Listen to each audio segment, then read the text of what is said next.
తాకట్లో ఉన్న మీ బంగారాన్ని విడిపించి ఆ రోజు ఆన్లైన్ రేటుకి కొంటాం. Sharma gold company. పహల్గాం దాడికి ప్రతీకారంగా పాక్లోని ఉగ్రవాదులపై భారత ఆర్మీ దాడి చేసింది.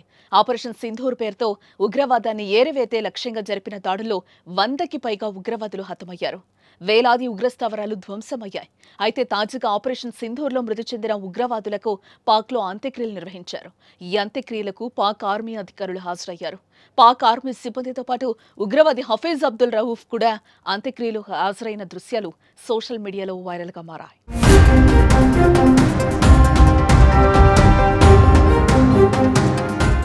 ఇదిలా ఉంటే ఉగ్రవాదానికి మేము దూరం, ఉగ్రవాదాన్ని తాము పెంచి పోషించడం లేదని కావాలనే భారత్ తమపై తప్పుడు ప్రచారాలు చేస్తోందంటూ పాక్ ముసలి కన్నీరు కారుస్తూ వస్తోంది.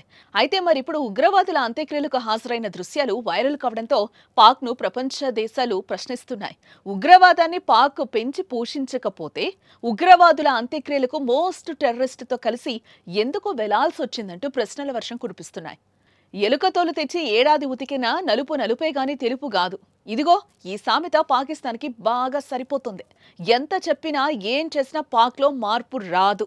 ఇప్పటిదాకా ఉగ్రవాదుల కారణంగానే దేశంలో పౌరులపై ప్రభావం పడుతోంది. తాజాగా భారత్ ప్రకటించిన యుద్ధం ఎఫెక్ట్ పాక్ ప్రజలపై పడింది. కానీ అవేమీ పాకిస్తాన్కు అవసరం లేదు.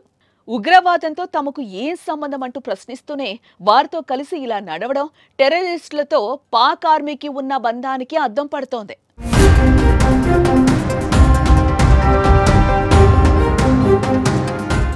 మరోవైపు ఉగ్రవాదుల అంత్యక్రియలో ఉగ్రవాదుల తండ్రి చేసిన వ్యాఖ్యలు వైరల్ గా మారాయి.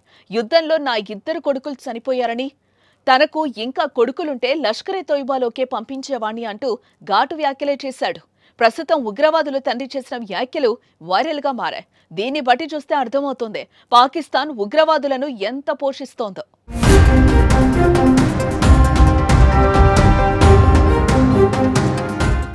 मेरे 2 बेटे शहीद हैं।